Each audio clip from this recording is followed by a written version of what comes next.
Psycho Sid, Smithy in the jungle, ManCloud in mid lane, Zuna on AD carry, and Bloodwater on support. And in the red font, we have Gambit Gaming with Darian in the top lane, Diamond in the jungle, Alex each in mid lane, Genja on AD, and of course Voidal on support. Indeed, bringing up that support lane, and it's pretty interesting to, we have to remember Gambit did kind of switch out Voidal and Darker throughout the season, so there's a bit of a change for them. But coming into this game, I think it's about the picks in bans. It's really going to alter it for these two. It usually does, but we heard Alex in an interview with Travis saying Vulcun and Gambit have similar picks to each other. Yeah, and the craziest thing about Vulcun, especially when they're in the North American LCS, is how well they played the pick and ban phase against all of their competition. Absolutely. And I have to say, in the game yesterday when Gambit played Ozone, they just completely outpicked them as well. Kassadin ban right off the bat for Alex isn't something that Alex gets many bans against, at least here in the World Championships. I really want to see how the Assassin mid laners go for this one. If Ari gets through, I'm going to be shocked. Super shocked. We had Smithy playing Vi twice to set up a lot of those Assassin mid laner kills that ManCloud was able to come up with. So we may see Vi in the jungle, that Ari going out, Nasus and Shen, both being played by these top laners throughout the, or Shen, I should say, both these top laners in the past day. So with these bans, the first few they knew what they wanted, but now it's the game of what can we force them into. Exactly, and when we look at the matchup between these two teams, you look at Darian versus Psycho Sid. The analysts were just talking about it. Those guys are very isolationist top laners. Gambit, somehow it seemed like Darian always gets Shen, but they're not even willing to let it through Psycho Sid's hands because he would just pick it right away. Remember, Psycho Sid played Nasus in his first victory for Vulcun. He played Shen actually in their defeat. It's not something they would first pick, however. It just means we have to wonder what he's going to be picking next. The support has been kind of a neutral pick that teams have been going for. Bloodwater would much like to grab his Sona up if possible, but they're taking all the time in the world on this one. It's up to Benny, and they're letting him know what's going on. The first few picks here are immensely important. Orianna's a very generalist pick we have here. Zuna has played a little bit of Ezreal. Obviously, both these AD carries tried their hands at Corki. Both won with it. But of course, Corki has been banned away by Vulcun despite them being first pick. There's a lot of mind games here. It's almost like they're banning away a lot of their own champions, right? I mean, even look at Gambit's bans. Ari and Shen, they play those. Vulcun plays Corki and Eve as well. We've seen Smithy on those. Elise actually going over Jarvan in this pick, or even a Lee Sin. That's leaving the door open if Diamond wants to play Lee Sin right now. Gambit looks like to have one Sona pickup. Voidal, also a very big Sona player, if not one of his most comfortable picks for support as they come in. Also Thresh. Those are his two main big supports there for Voidal. And they basically have their pick of supports right now. Bloodwater really heavily prefers Sona, but he's been defaulting a little bit back to Zyra lately as well. So they're free to let this through. If Gambit decides to go with something like Twisted Fate here, it's a bit of a throwback there for Alex, and this means there's a gamble. I like it. This is going to be an awesome setup here. So we're going to see the action coming from Alex in the mid lane. Teleport on that Twisted Fate with that ultimate. We'll have to see what he can do to create opportunities for the team, but that also kind of plays a waiting game. Now it's up to Diamond to carry that early game, as it usually is for a jungle, but we're not going to see Alex really making an impact until that 6, till that does. It's really crazy that he's picked that so early. Yes, there were a lot of mid lane assassins already banned away, but this leaves the door open for ManCloud to pick whatever he wants into it. ManCloud has had huge amounts of success on Orianna, but I don't know about his Fizz. Fizz would be the pick if he could play absolutely anything right now to really try and shut down Alex in lane. Vi is expected for Smithy. He played at both games yesterday. Heavy ganker as well, but if he does that, it also means Psycho Sid is going to be Elise in the top lane. We're going to learn a whole bunch in the next 5 seconds here about Vulcun's overall plan. They are trying to hover onto that. Zyra should be going to Bloodwater here, and Smithy will be locking in his own champion. So it looks like Vulcun is all right with showing quite a bit of their hand here, even in the first few picks. They are leaving two of those strengths that they have, though, that ManCloud's going to be able to counterpick now, at least from what he sees. As well as their AD carry. He was already able to counterpick because they knew that the Twisted Fate is going the mid lane, but he gets a larger amount of the team comp, to look into from here. Once again, that Aatrox, we've seen that from both Diamond in the jungle and Darian in the top lane, depending on how they're feeling about things. They could very well do something like Aatrox Jarvan and just go in the top lane. That I don't think they're going to show it entirely yet, but there's no reason not to at this point, since they know that Psycho Sid is playing that top lane Elise. I really wonder what's going on here because there's no Shen for Darien. And once you get past that, you're kind of thinking, what does he really play after that? Because he always swaps around. It could be Renekton's, it can be Aatrox's, you never really know. Well, right now, he's still holding down what they could lock in for him. Genja does put down the Kog'Maw. We saw the Triforce Kog'Maw coming in yesterday. It's been wreaking havoc in solo queue, says social media. Oh, man. That's trouble right there. Wreaking havoc in more ways than one. Yeah, absolutely. But anyways, Kog'Maw, it's another throwback pick for Gambit here, and it kind of goes along with the throwback pick they had from Twisted Fate as well. So much success with that yesterday for Gambit, and Zuna is hovering over Caitlyn right now, which tells me he should pick Caitlyn right now. That is what he needs to be able to keep his distance from Genja in the laning phase, and Zuna should be playing Caitlyn in this matchup. The mid laner, I would actually expect to be Orianna right now for Vulcun, just because they do things by the book for the most part, and that makes the most sense right here. Let's see what other kind of composition Gambit can come up with. So far, we are seeing a little bit of the mix between AP, AD, and the Orianna coming out. As you called it, it looks like ManCloud is going to be a little bit of utility and power for his team coming into this game. So Vulcan's composition works very well there. They have a lot of crowd control. Straight comp. Enough AoE. It's actually a very almost balanced team composition with a bit of an emphasis on poke. But we look at Gambit here, and they need something to complete this as far as it goes. They have the one diver who goes in right now with Aatrox. So they need to decide if they're playing a poke comp with a bunch of squishies or a team that just goes in and has overwhelming threat. This last pick, whether it goes jungle or in the top lane, is going to have to support their poke game or go with something like Renekton, make the Aatrox go in the jungle, and then you're just everyone diving in and just hoping they get distracted by Genja. That'll also dictate how Alex plays the game, but man, these guys are really taking their time. I think it has to be some kind, I was going to say defensive. I thought it was going to be more defensive than that, but ladies and gentlemen, Diamond locking in, and we'll say his Lee Sin. Yeah, it's been, we've seen a few highlight reels of his Lee Sin. He's really stormed the scene with it way back in Season 2, but right here for Gambit, this is very much about just finding skirmish fights. They want to execute as much as they can. This isn't a composition that says, we'll find it when it happens. You're right. They want to skirmish. Yeah, Lee Sin isn't the guy who just, like, even though he does go in, he goes right back out so much of the time. And that puts so much pressure on Darien to really be able to carry the team from a tank perspective in this game. And I was actually expecting something with a little bit more resiliency from Gambit. Absolutely. But as this is, it's going to make it a bit more of an exciting game because we're going to see more, smaller, more frequent fights if Gambit's going to have a chance in this game. Vulcan is actually looking for a fair bit of control. Both teams love fighting, so as we're waiting to spawn onto the fountain, let's check out and see who the viewers pick to win this one. According to LOLesports.com, 76% of you think that Gambit will walk away with the win. Monty chose Gambit, and everybody else chose Vulcan. Well, we have to remember, Gambit's got a huge fan following here. They were actually picked to beat Samsung Galaxy Ozone yesterday as well, and then they did. Yeah, 79 to 21%. Only undefeated team in the group right now is this Gambit Gaming team. They were monsters in Season 2, so dominant, and were actually favored to win the Season 2 World Championship until they got upset in the semifinals by the eventual champions, Taipei Assassins. And coming in here, right beforehand, people were so down on them that many people called them a dark horse.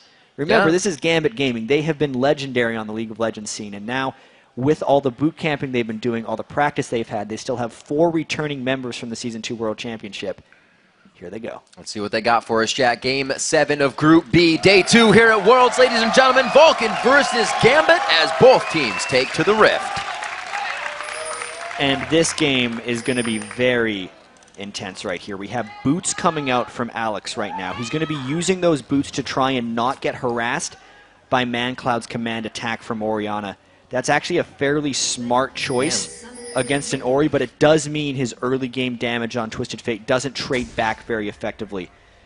Twisted Fate also has very good combo ganks with Lee Sin because he can line up the resonating strike so easily if he just locks in a gold card, and knowing he has that move speed advantage is another reason the boots are a smart choice in this matchup for Alex.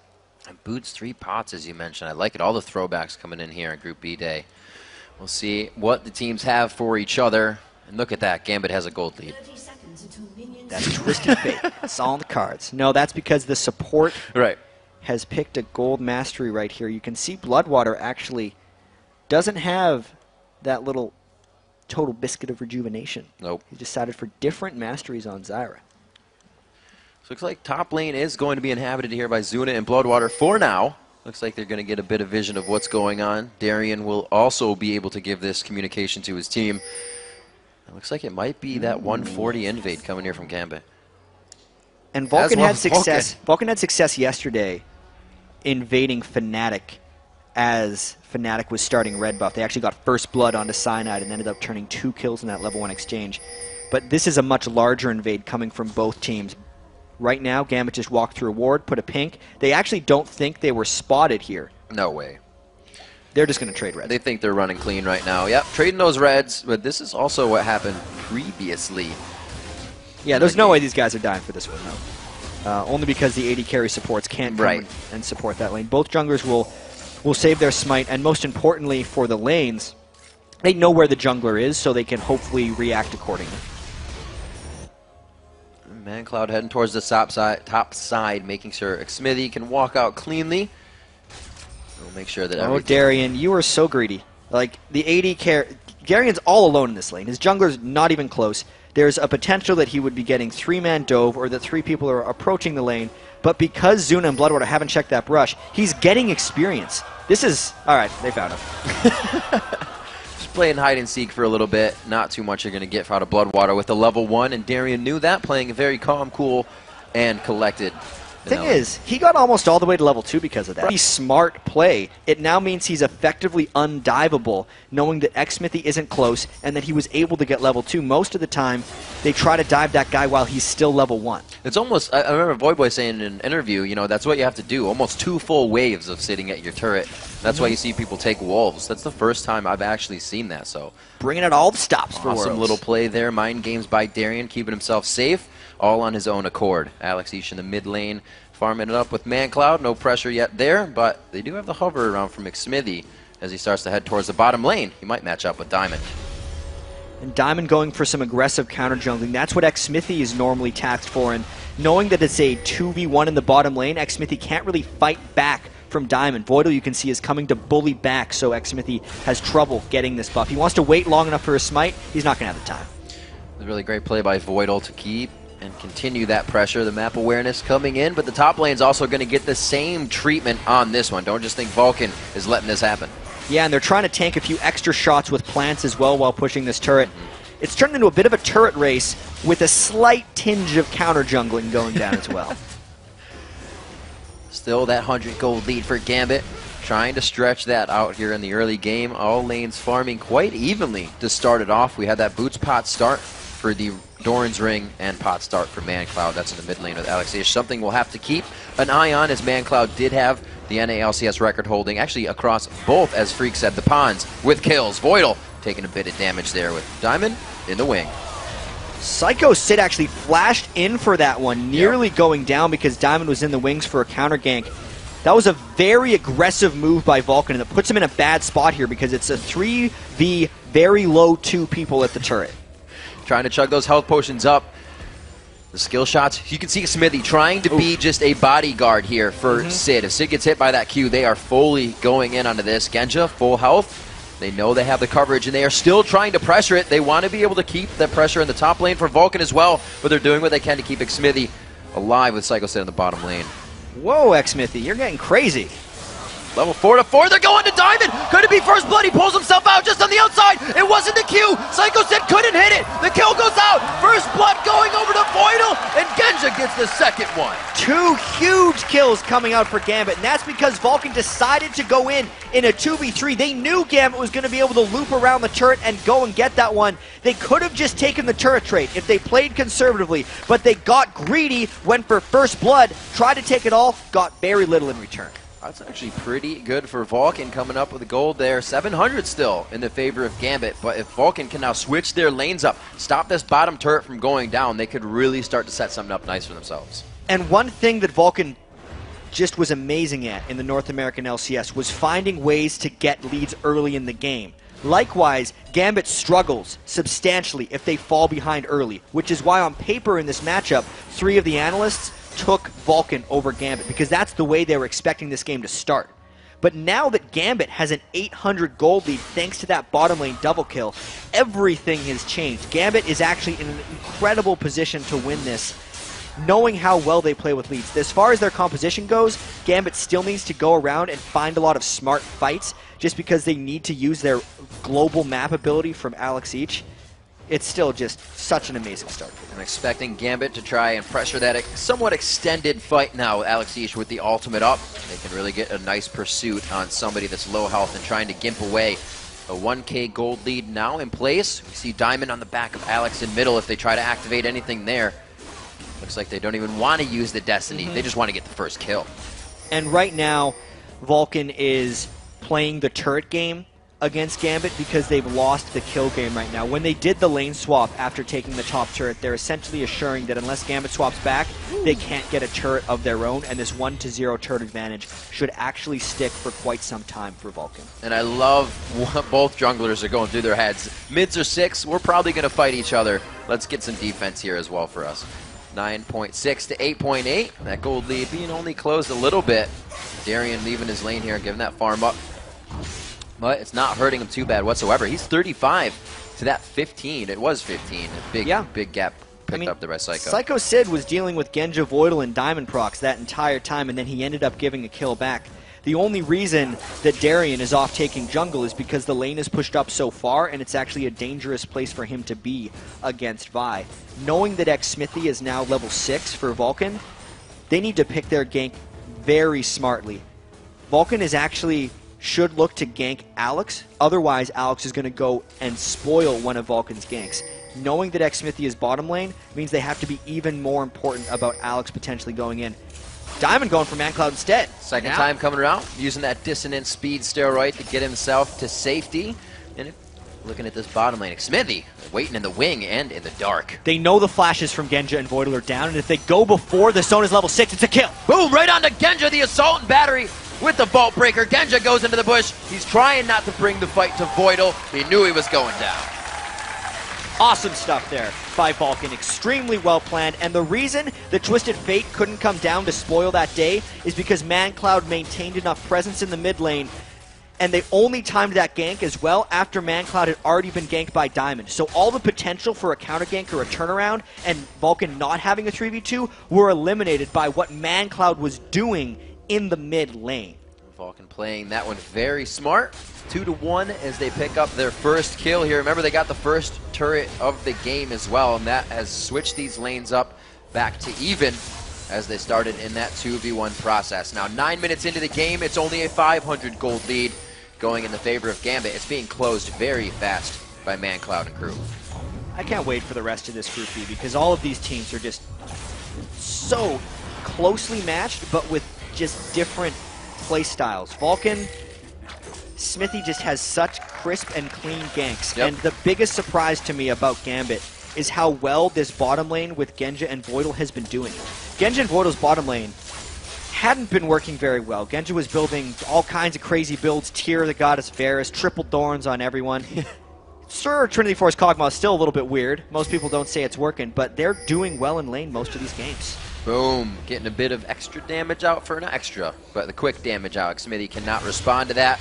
And this is one thing that, you know, we discussed with Crepo yesterday.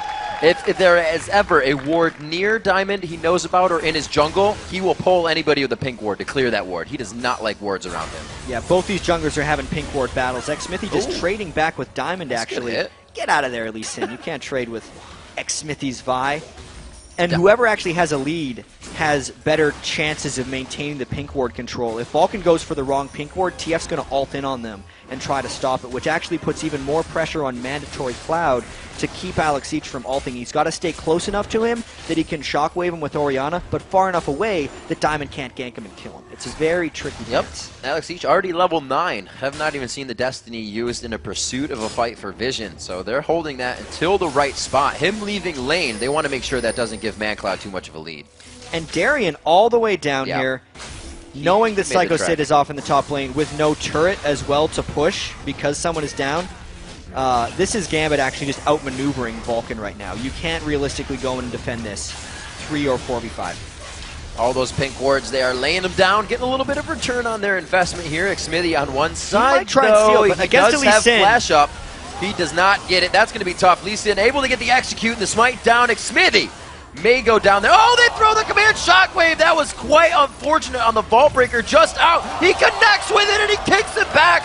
Oh man, double kill coming up for Alex. Vulcun is being so greedy this game. They had an opportunity to push and farm, and he goes for a steal, but then a fight on top of it. Knowing that it was a 4v5, and knowing Darien had roamed down for that fight because he warded inside and he saw the people of Gambit in that Dragon Pit. That was a poor decision right there by Vulcun, and Gambit capitalizes for the Dragon and a double kill.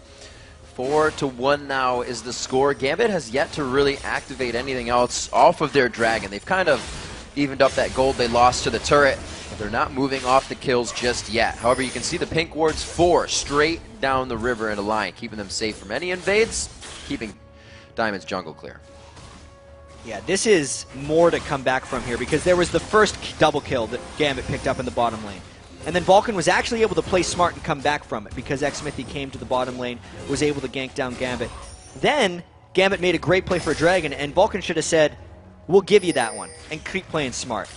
Vulcun did not, and that's why they're here. I mean, 3,000 gold down, 12 minutes in. Knowing that Alex just got a double kill is not a smart play, or not a good place to be in. The roam from him still only coming from walking down to that Dragon, so we're going to have a bit of a lull here for Vulcun to figure out what to do. Xmithy only trying to clear the jungle himself, still grabbing up red, or maybe trying to get that attack down on the mid lane. Alex's flash is still up from that engagement, but ManCloud is down. So again, Diamond procs in that half of the jungle, just continuously trying to figure out who he can harass. He's been counter jungling very frequently against Xmithy, and he's definitely inside the head of Vulcun right now.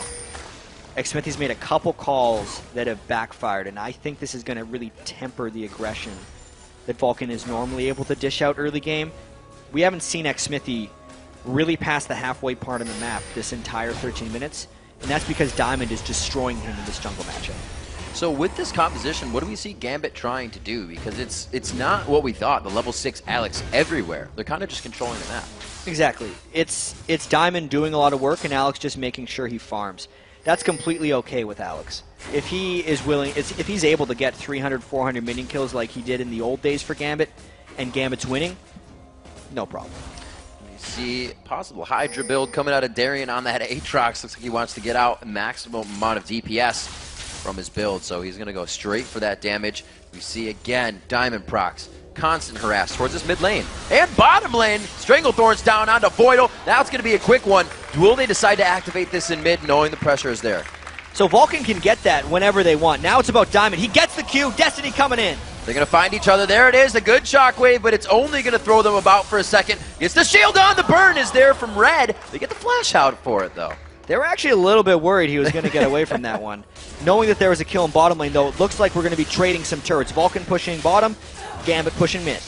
It's that textbook reaction by both teams here. You see that much force in the bottom lane, you got to make something happen in a different one. Gambit takes down mid, Vulcun takes down bottom. This still leaves Vulcun up 1 in turrets, but I may speak too fast here. Yeah, Darien pops his ultimate. Aatrox gets an incredible amount of attack speed right here in the mid lane. They get the Sheen procs as well. That worked. Gambit is just capitalizing on pretty much everything right now. One thing I should note is Diamond used one of his pink wards to get in that gank from ManCloud, and normally like a pink ward for a kill is giving up a lot of the benefits of the kill anyway, but because they were able to get 2 turrets after it, it is more than worth it, Rick. They're figuring out everything they need to do to make their money back right now. We'll see and take stock of the CS in the game. In the mid lane, the ManCloud versus Alex each. We have 137 to 149 in a now completed Lich Bane coming out from Alex. So a lot of potential from that mid lane. And look at how much damage the rest of Gambit is actually building into their items. Darien is not going tanky Aatrox right now. He's all about the damage because since they're trying to snowball ahead in this one, knowing that if they got late enough against Vulcun's team fight composition, they would fall behind and most likely lose this one, they're just going for it right now. Expect Darien to be ganking a whole bunch, especially with Alex, and just making things happen. And some, not a resurgence, but a lot more of these Madrid's Razors coming out. We saw Dandy playing it on his Jarvan yesterday as well. Well, Dandy got it on Jarvan because he'd fallen a little bit behind it and needed to clean up in the jungle more. Diamond just buying it here because he's a fan of that item. It helps him counter jungle much quicker, and he's been doing so much of that against Smithy that he can just go for that. As well, when you build a Razor, it's good for the early game when you're jungling, but it falls off later in the game, which just builds more into the Gambit strategy right now of just winning early. We'll see if they can continue their pressure. They have gone full force so far. Now 16 minutes into the game, they found themselves 5 kills. Every kill has been participated in by Diamond, and 2 of those in a double kill went to Alex. And from there, they've been able to control Dragon. That's coming back up in 30 seconds. We're going to have to see if Vulcun can really sway this one back into their favor. We just had it back there from Voidal. I wonder how these next few minutes are going to play out, because Darien has been spotted by the ward, and he's also going up to clear this top lane. Gambit is up by so much gold right now that if they decided to get the next dragon, any fight contest by Vulcun, I feel, would just be a disaster. So Darien has to run down as quickly as possible to contest this dragon. Otherwise, Vulcun will actually be able to pick something up. And knowing the greed that Vulcun has displayed so far, he might be going for it. He put himself in front of it. It made Smithy stop his punch, actually. The Vault Breaker keeps him close. They get an Ignite out of that one. Won't connect with the Q. It's a little bit too far, but I think everybody wanted him to. So Crescendo is down, which means Voidal is basically not part of this fight. Alex went back to base as well, but he's Twisted Fate, doesn't care about things. Gambit is smart to just start this dragon. They are daring Vulcun to come in, and knowing what Vulcan's done in the past, they're willing to do so. But this could very well spell a huge lead for Gambit or a big comeback for Vulcun. Completely sizing each other up right now. They don't want to go. Fight. It's too dangerous. They're absolutely not going to go. You are correct, Jat. Darien on the top side. They see the pinch that could come from Alex, Ish, and him. Oh, Darien taking quite a bit of damage, but I don't think they wanted to blow everything on him just yet. The gold lead is really expanding right now, Riv. 6,000 after that next dragon. And Gambit actually just decided to back away from that one because mainly I think Voidal's Crescendo was down, and they absolutely needed it. I'm surprised Xmithy's not clearing that wave in the top lane, since he was the only one there, and that was nearly a level of experience willing. To him, the map vision was more, like, not showing himself on the map was more important. I do not agree with that backing decision.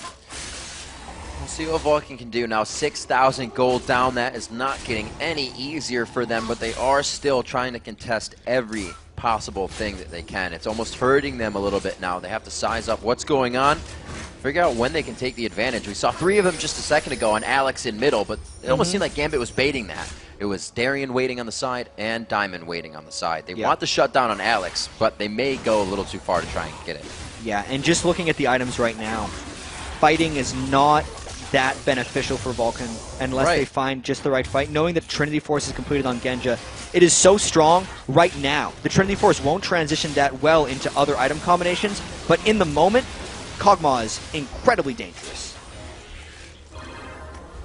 Still moving in. Definitely got that second rank. Ultimate up now for Kog'Maw. The shockwave going in. It only caught 2. Voidal was on the outside, so the Crescendo is still there to disengage or completely turn this fight around. There's the ultimate. Voidal on the outside. His flash is down, or that would have been a quick fight coming in for Gambit.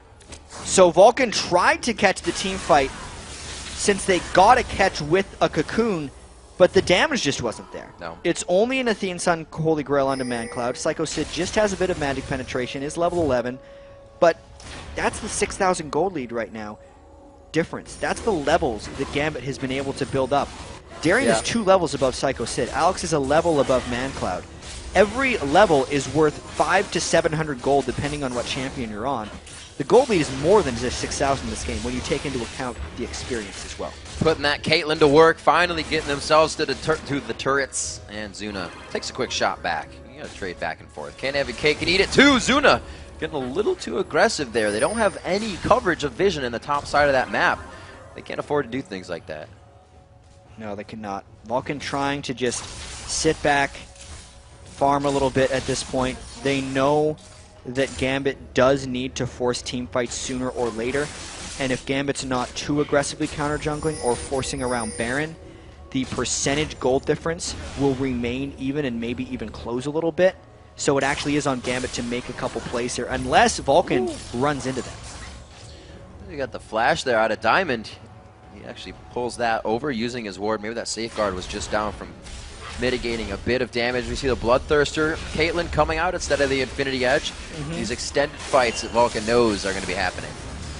I'm wondering where Zuna's going with this. He might go for a static Shiv as well, in which case he'd just be trying to get more wave clear so Vulcun can stall or just do a bit of a push strategy against them. Vulcun does have 4 ranged champions, so they got pretty good poke if they can set up extended sieges. Vulcun doing a very great job at controlling some of these turrets. They finally pushed Gambit back with their gold deficit to take down the mid turret.